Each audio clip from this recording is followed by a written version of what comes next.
Student, पिछले lecture में बात की थी एसिड ग्लिसरॉल के हवाले से। और आज जो हम जिस लिपिड्स के ग्रुप के बारे में बात करूंगा वो है फॉस्फोलिपिड। तो चलें आज बात करते हैं फॉस्फोलिपिड के हवाले से। तो सबसे पहले तो देखें फॉस्फोलिपिड बेसिकली क्या है। Phospholipid drive from phosphatidic acid. यानी फॉस्फोलिपिड को जो हम ड्राइव करते हैं, यानी फॉस्फोलिपिड जो आते हैं बेसिकली, फॉस्फोलिपिड्स हम कहाँ से लेते हैं? बेसिकली फॉस्फोलिपिड हम लेते हैं फोस्फोटिडिक एसिड से। अब ये सबसे पहले तो देख लेते हैं कि फोस्फोलिपिड किसकी डेरिवेटिव्स हैं? फोस्फोटिडिक एसिड की। अब बेसिकली ये फोस्फोटिडिक एसिड होता क्या है, किसको हम कह रहे हैं फोस्फोटिडिक एसिड? तो फोस्फोटिडिक एसिड बेसिकली जो है वो किस किस किस चीज़ों से मिलकर बनता है। देखो, फोस्फोटिडिक एसिड के अंदर एक ग्लिसरॉल होता है। मिसाल के तौर पे ये क्या है? ये एक ग्लिसरॉल है। ये क्या हो गया है? ग्लिसरॉल हो गया। ग्लिसरॉल के साथ लगे हुए होते हैं दो फैटी एसिड, ये दो फैटी एसिड लग गए। और एक फॉस्फेट ग्रुप लगा हुआ होता है, यानी फॉस्फेरिक एसिड। मतलब जो फॉस्फेटिडिक एसिड है वो किस किस चीज की कॉम्बिनेशन से जो है वो बनता है, यानी कौन कौन सी चीजें मिलती हैं जिससे फॉस्फेटिडिक एसिड जो है वो बनता है। तो यहाँ पर अगर मैं बात करूँ फॉस्फो, तो इसके अंदर एक ग्लिसरॉल होता है, दो फैटी एसिड होते हैं, एक फॉस्फेट ग्रुप होता है, एक फॉस्फेरिक एसिड होता है। ये सब मिलते हैं तो क्या बन जाता है? बन जाता है फॉस्फोटिडिक एसिड। तो मतलब ये अगर मैं बात करूं तो ये एक क्या हो गया? ये एक ग्लिसरॉल हो गया। ये क्या है? एक ग्लिसरॉल हो गया। इस ग्लिसरॉल के साथ ये एक फैटी एसिड लग गया, ये दूसरा फैटी एसिड लग गया, और तीसरा इसके साथ क्या लग गया? एक फॉस्फेट ग्रुप लग गया। अब ये जो कंपाउंड बना है इसको मैं क्या कह रहा हूँ? इसको मैं कह रहा हूँ फॉस्फेटिडिक एसिड। अब इस फॉस्फेटिडिक एसिड से जो है वो बात करें, अगर फोस्फोलिपिड कैसे बनेगा, तो इस फॉस्फेटिडिक एसिड से फोस्फोलिपिड कुछ इस तरीके से बनता है। मिसाल के तौर पे अगर ये फॉस्फोलिपिड है, तो अभी जिस तरह मैंने आपको बताया कि फॉस्फोलिपिड के अंदर क्या होता है, फॉस्फोलिपिड के अंदर एक होता है, कौन सा वाला? एक होती है ग्लिसरॉल। चलिए यहाँ रेड कलर से मैं शो कर देता हूँ, ये है ग्लिसरॉल। ये क्या हो गया? ये यहाँ पर जो है वो ग्लिसरॉल है। ग्लिसरॉल आपको बताया अल्कोहल है। अब इस ग्लिसरॉल के साथ जो है वो, अभी मैंने आपको बताया कि क्या लगा हुआ होगा, इसके साथ लगा हुआ है एक फैटी एसिड। ये जो व्हाइट कलर से मैं शो कर रहा हूँ, फॉर एग्जांपल ये क्या है? ये है फैटी एसिड। और ये दूसरा भी क्या हो गया? ये दूसरा भी जो है वो फैटी एसिड हो गया। और तीसरा जो इसमें लगा हुआ है यहाँ पर, जिसको मैं येलो कलर से शो कर देता हूँ, ये लगा हुआ है इसमें क्या? ये लगा हुआ है फॉस्फेरिक एसिड। क्या लगा हुआ है? ये फॉस्फेट। अब क्या होता है कि इस फॉस्फेरिक एसिड के साथ, यानी अब ये तो ये क्या बन गया? ये बन गया फॉस्फेटिडिक एसिड, ये बन गया। अब इस फॉस्फेटिडिक एसिड में ये जो फॉस्फेरिक एसिड है, इसके साथ आप लगा दो एक ऑर्गेनिक कंपाउंड। इन चार ऑर्गेनिक कंपाउंड में से कोई भी एक ऑर्गेनिक कंपाउंड अगर लग जाए, ये चार ऑर्गेनिक कंपाउंड कौन से हैं? कॉलिन हो गया, इथानॉल एमाइन हो गया, इन ऑसिटॉल हो गया, और ये सीरीन हो गया। इन चार ऑर्गेनिक कंपाउंड में से आप कोई भी ऑर्गेनिक कंपाउंड अगर यहाँ अटैच कर दोगे, मिसाल के तौर पे मैं यहाँ पर अटैच कर देता हूँ क्या? यहाँ पर मैं अटैच कर देता हूँ जो है वो कोलिन। यहाँ फॉस्फेरिक एसिड के साथ क्या अटैच कर दिया मैंने? ये कोलिन। अब क्या बन गया? ये कन्वर्ट हो गया फॉस्फोलिपिड में। बस इस फॉस्फोटिडिक एसिड के साथ ये इसमें से कोई एक ऑर्गेनिक मॉलिक्यूल आप अटैच कर दो, तो ये किसमें कन्वर्ट हो जाएगा? फॉस्फोलिपिड में। लेकिन ऐसा फॉस्फोलिपिड जिसके साथ कॉलिन अटैच होगा, तो ऐसे फॉस्फोलिपिड को हम क्या कहेंगे? ऐसे फॉस्फोलिपिड को हम कहेंगे फॉस्फाटिडाइल कोलिन। फॉस्फाटिडाइल कोलिन, या इसको हम लेसिथिन भी कह सकते हैं, अगर इसके साथ क्या अटैच हो? Colin attach. और ज्यादातर जो है वो जो फॉस्फोलिपिड होते हैं उनमें जो है वो ऑर्गेनिक कंपाउंड कौन सा अटैच होता है? कॉलिन ही जो है वो अटैच होता है। तो चलिए ये देखो, हमने बात कर ली किसकी यहाँ पर, कि फॉस्फोटिडिक एसिड से फॉस्फोलिपिड इस तरीके से बनता है। तो चलिए यहाँ पर मैं एक सिंपल सी स्ट्रक्चर ड्रा करने की कोशिश करता हूँ फॉस्फोलिपिड की। तो यहाँ पर जिस तरह मैंने आपको बताया था कि सबसे पहले जो है यहाँ पर हम क्या ले लेंगे? ग्लिसरॉल ले लेंगे। फॉस्फोलिपिड बनाने का तरीका क्या है? सबसे पहले ये क्या ले लिया हमने? ये ग्लिसरोल ले लिया सपोज। अब ग्लिसरोल के ऊपर यहाँ पर जो है वो अटैच कर देता हूँ, यहाँ पर। यहाँ पर मैं ग्रीन कलर से जो है वो अटैच कर देता हूँ यहाँ पर क्या, फॉस्फेट, फॉस्फेरिक एसिड अटैच कर दिया, ठीक है?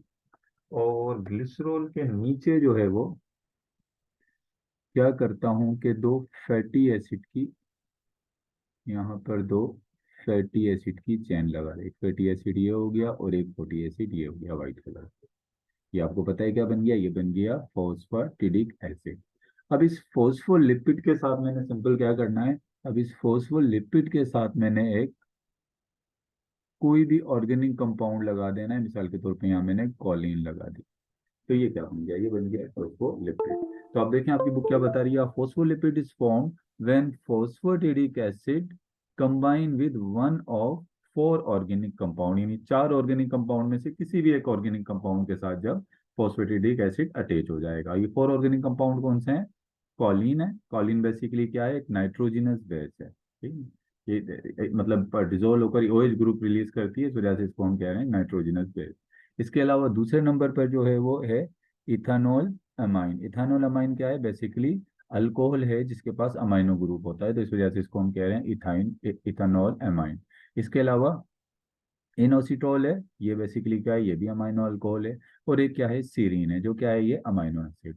लेकिन सबसे ज्यादा जो ऑर्गेनिक मॉलिक्यूल अटैच होता है वो कौन सा होता है, वो होता है कॉलिन। तो इसी वजह से कहता है most common phospholipid is phosphatidic Colin, ये सबसे कॉमन फॉस्फोलिपिड है। और ये जो है वो, इसको हम दूसरे लफ्जों में लेसिथिन भी कह सकते हैं। इसको हम क्या कह सकते हैं, इसको हम लेसिथिन भी कहते हैं। अच्छा, फोस्फोलिपिड के बारे में अगर हम बात करें तो ये जो फोस्फोलिपिड होता है, मिसाल के तौर पर यहाँ पर एक स्ट्रक्चर जनरली अगर मैं फोस्फोलिपिड की बनाऊं, तो फोस्फोलिपिड के अंदर, चलिए स्ट्रक्चर में ड्रा कर देता हूँ फोस्फोलिपिड की सिंपल से। यहाँ पर अगर ये फोस्फोलिपिड है,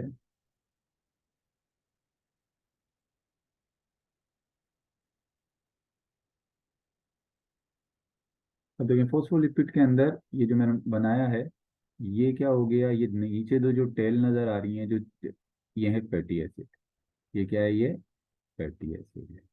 ये जो है ये क्या है, ये है ग्लिसरॉल। ये क्या हो गया, ये हो गया फॉस्फेरिक एसिड। और ये क्या हो गया, कॉलिन।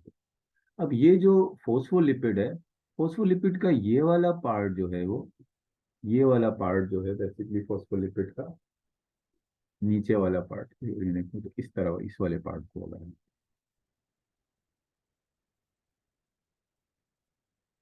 को दो पोर्शन में हम फोस्फोलिपिड को डिवाइड कर देते हैं, एक नीचे वाला और एक ये ऊपर वाला पार्ट। इस ऊपर वाले पार्ट को हम कह देते हैं इसका हेड, और नीचे वाले पार्ट को क्या कह देते हैं, इसका टेल। यानी इसमें एक हेड है और एक टेल है। अब ये जो हेड होते हैं, हेड में फॉस्फोरिक एसिड की वजह से चार्ज होता है, हेड में फॉस्फोरिक एसिड की वजह से क्या आ जाता है, चार्ज आ जाता है इसके ऊपर। इस वजह से ये जो हेड होता है ये पोलर होता है, ये क्या होता है, ये पोलर होता है। और यहाँ पर जो है वो चेन जो होती है वो हाइड्रोकार्बन की चेन, हाइड्रोकार्बन फैटी एसिड जो है वो हाइड्रोकार्बन की चेन है, उस पर कोई इस तरह का चार्ज नहीं है। तो ये क्या हो जाएंगे, ये टेल जो होती है इसके नीचे, वो क्या हो जाएगी, वो हो जाएगी ये नॉन पोलर। क्योंकि ये इस पे चार्ज है, ये पोलर है, तो ऊपर वाला हेड जो है वो हाइड्रोफिलिक होता है। और टेल जो है इसमें चार्ज नहीं है, तो ये क्या होते हैं, ये हाइड्रोफोबिक होते हैं। यानी ये पानी में डिजोल्व हो सकते हैं, पानी में डिजोल्व नहीं होंगे। अब अगर हम एक बात करें कि हेड के अंदर क्या क्या चीजें होती हैं, हेड के अंदर एक ऑर्गेनिक कंपाउंड होगा जैसे कॉलिन हो गया, फॉस्फेट होगा और ग्लिसरॉल, ये तीनों चीजें मिलकर क्या बना रही हैं, बना रही हैं इसका हेड। जबकि टेल की अगर हम बात करें तो टेल में क्या है, टेल में सिर्फ फैटी एसिड जो है वो मौजूद होते हैं। ये हमने बात करी फोस्फोलिपिड की स्ट्रक्चर की। और ये हमने जिस फोस्फोलिपिड को डिस्कस किया वो कौन सा फोस्फोलिपिड था, वो था फोस्फेटिडिक कोलाइन, जिसके साथ कोलाइन जो है वो अटैच होता है। फोस्फोलिपिड के अगर फंक्शन की बात करें तो फोस्फोलिपिड क्या काम करता है, तो आपको पता है कि ये हमारे जो सेल होता है, सेल के अंदर ये जो सेल मेम्ब्रेन है, सेल मेम्ब्रेन के अंदर जो लिपिड बाइलेयर होती है ऐसे, ये जो ऐसे लिपिड बाइलेयर बनी होती है, ये किसकी बनी होती है, ये बनी होती है फोस्फोलिपिड की। आप देख लें कि इसकी जो टेल है वो अंदर की तरफ है, और हेड जो है वो बाहर की तरफ है, क्योंकि इस सेल के बाहर भी पानी हो सकता है, ये साइटोप्लाज्म के अंदर भी पानी हो सकता है। तो हेड को पानी से कोई प्रॉब्लम नहीं है, तो ये बाहर की तरफ है। और टेल जो है वो कहाँ है, ये इसके अंदर की तरफ मुड़े हुए। तो ये हमने बात कर ली किसके बारे में, ये हमने बात कर ली किसके बारे में, फोस्फोलिपिड के बारे में। सबसे पहले तो मैंने आपको बताया फोस्फोलिपिड जो बनते हैं वो किससे बनते हैं, फोस्फोटिडिक एसिड से। अब फोस्फोटिडिक एसिड क्या होता है, अभी मैंने आपको बता दिया कि भाई एक ग्लिसरॉल ले लो। क्या ले लो, ये ग्लिसरॉल ले लो, सही। ग्लिसरॉल के साथ एक फैटी एसिड यहाँ लगा दो, फैटी एसिड की चेन। ये एक फैटी एसिड की चेन यहाँ लगा दो, ठीक है? ये एक फैटी एसिड की चेन, और ये दूसरी फैटी एसिड की चेन यहाँ लगा दो। इधर लगा दो फॉस्फेट ग्रुप, यानी क्या लगा दो, फॉस्फेरिक एसिड। क्या लगा दिया आपने, ये फॉस्फेट ग्रुप। ये बन गया फॉस्फेटिडिक एसिड। ये क्या बन गया, ये बन गया फॉस्फेटिडिक एसिड। अभी देखो फॉस्फेटिडिक एसिड को अगर हम रिजेंबल करें, ये किससे मिलता है, तो ये डाइग्लिसराइड से मिलता है ना। डाइग्लिसरॉल, डाइग्लिसरॉल क्या होता है, मैंने पढ़ाया था ना एसिड ग्लिसरॉल में, जिसमें एक ग्लिसरॉल और दो फैटी एसिड जब अटैच होते हैं तो वो क्या होता है, वो होता है डाइग्लिसरॉल। देखो इसमें एक ग्लिसरॉल है और उसके साथ दो फैटी एसिड अटैच हैं। लेकिन फर्क ये है कि डाइग्लिसरॉल जो होता है उसके अंदर जो है वो क्या नहीं होता, उसके अंदर जो है वो फॉस्फेट ग्रुप नहीं होता, इसमें फॉस्फेट ग्रुप भी है। अब ये बन गया फॉस्फेटिडिक एसिड। अब इस फॉस्फेटिडिक एसिड को फॉस्फोलिपिड में कंबाइन करने के लिए क्या करना है, बस इस फॉस्फेट फॉस्फेट ग्रुप के साथ एक ऑर्गेनिक जो कंपाउंड है, जैसे चार बताए थे मैंने, उसमें से कोई भी एक अटैच कर दो। और मैंने यहाँ पर क्या अटैच कर दिया, मैंने अटैच कर दिया कॉलिन। और ये किस में कन्वर्ट हो गया, ये कन्वर्ट हो गया फॉस्फोलिपिड के अंदर। नेक्स्ट टाइम फिर हमने जो है वो इसका नेक्स्ट ग्रुप जो डिस्कस करना है वो है टर्पेन्स। टर्पेन्स को फिर हम नेक्स्ट लेक्चर में डिस्कस